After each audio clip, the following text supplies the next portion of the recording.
Liverpool could be on the verge of making their first signing of the summer.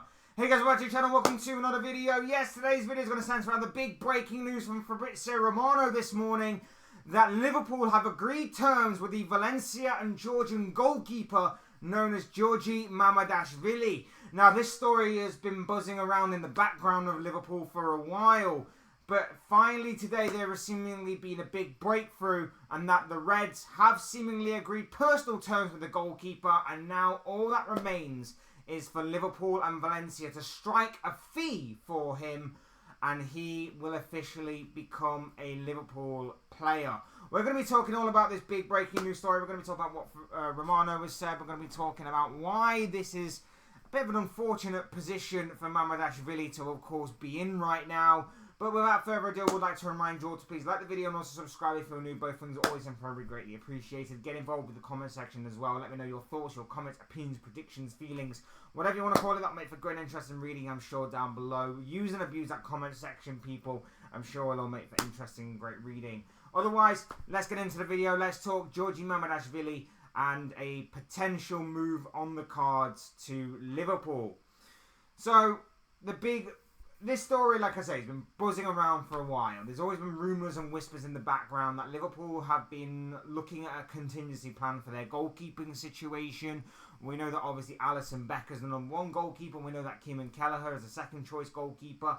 And we know that given pre-season, it seems this new kid, Jaros, is going to be the third choice goalkeeper. But as we know, goalkeeping situations can quickly change. We know that it's not going to be too long before Alisson is, of course, either looking for a new challenge elsewhere or is looking maybe towards retirement. We know that obviously Saudi Arabia, some of the clubs in that league have obviously come calling for Alisson, or have been rumoured to have come calling for Alisson this summer. So, you know, the money situation there would be absolutely insane for him and his family, of course. So we maybe are sort of maybe looking at maybe Alisson moving on within the next couple of years or so, which will obviously be a very sad day. But of course, we know that it is obviously coming. And as for Kelleher as well, he could easily become a #1 choice goalkeeper at the majority of Premier League clubs and beyond. So we do know that obviously he may be looking at maybe his future in maybe a year or two's time as well. And so Liverpool have put this plan in place. Liverpool have put this plan in place in which to bring in a new goalkeeper and plan for the long-term future. Fabrizio Romano today with the breaking news of an advancement in this potential deal. He says that Liverpool have agreed personal terms with Giorgi Mamardashvili. He's keen on the move, even spending 1 or 2 years elsewhere on loan. Bournemouth open to signing him, then he'd become Liverpool's new goalkeeper after Alisson. Agents now in Valencia for club talks. No agreement yet. After the Martin Zubimendi stuff earlier on this week, you know, I don't really want to be saying too much about a potential signing, even if it is for a player that we don't necessarily need right now. This is the unfortunate position of Mamardashvili. He's a very good goalkeeper. He is a goalkeeper that has certainly built his reputation up at Valencia. He's been looked at by a lot of clubs in the past. But for one reason or another, a move did not materialise. Right now, a move seems to be materialising. The problem that, and it's not his fault, and it's not even probably going to affect him that much, is that as of right now, the Liverpool fan base is in an absolute meltdown over the Martin Zubimendi stuff earlier on this week. Zubimendi rejected Liverpool in favour of staying at Real Sociedad, and now we're turning our attention to a goalkeeper when we said in the aftermath of that Zubimendi stuff that we weren't going to be looking for a new DM, a new #6.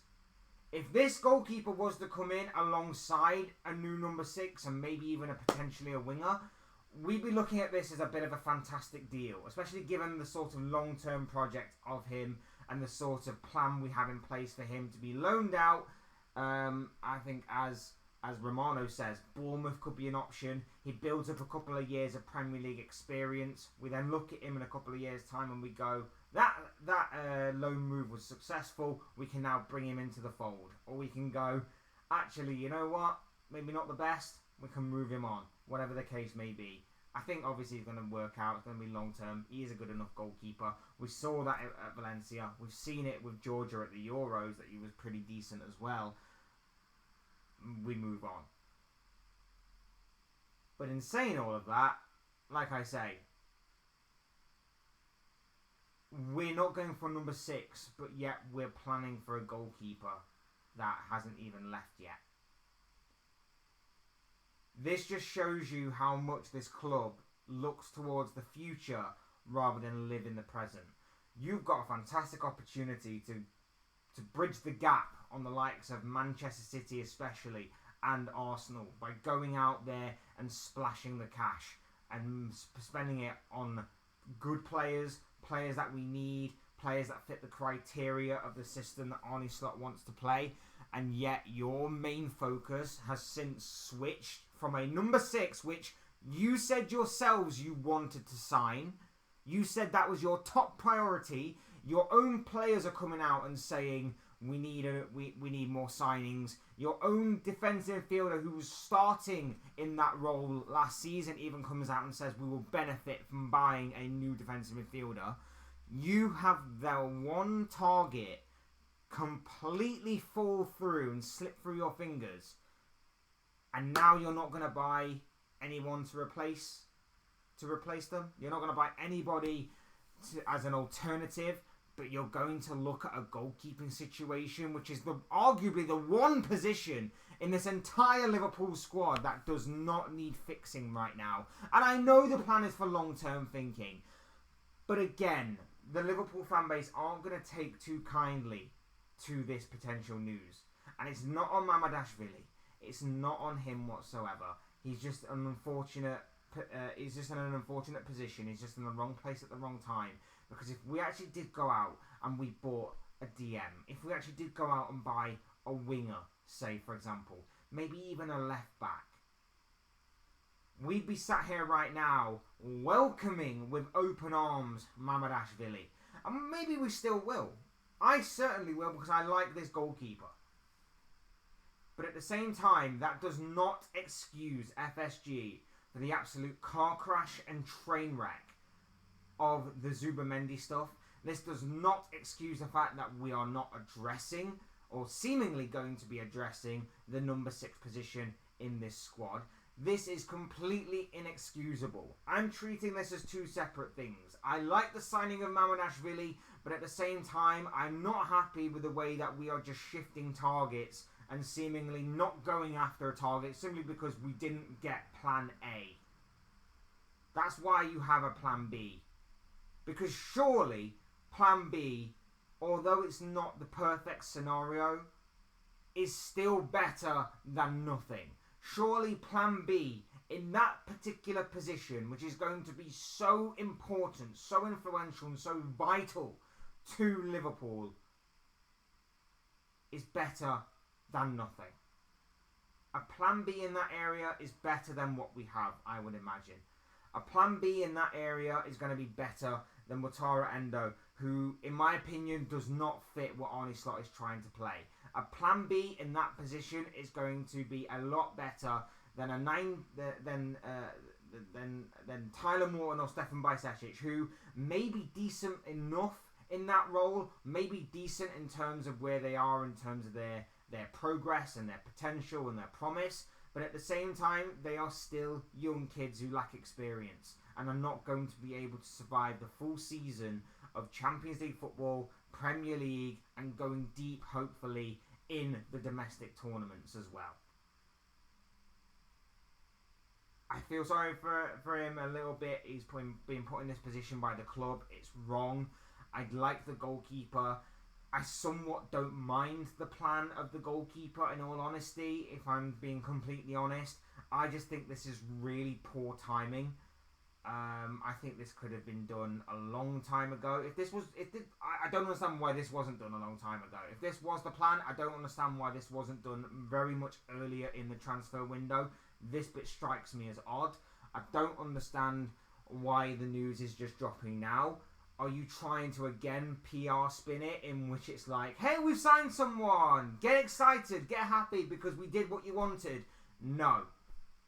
No. As much as I like the signing, again, it's not the most top priority that we need. Nice to know we've got our priorities right.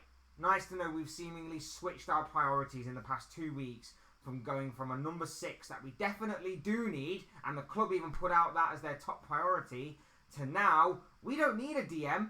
We need to go and buy a 4th choice goalkeeper that is going to be loaned out for the next couple of years in order to build him up and then make him become our 1st choice goalkeeper.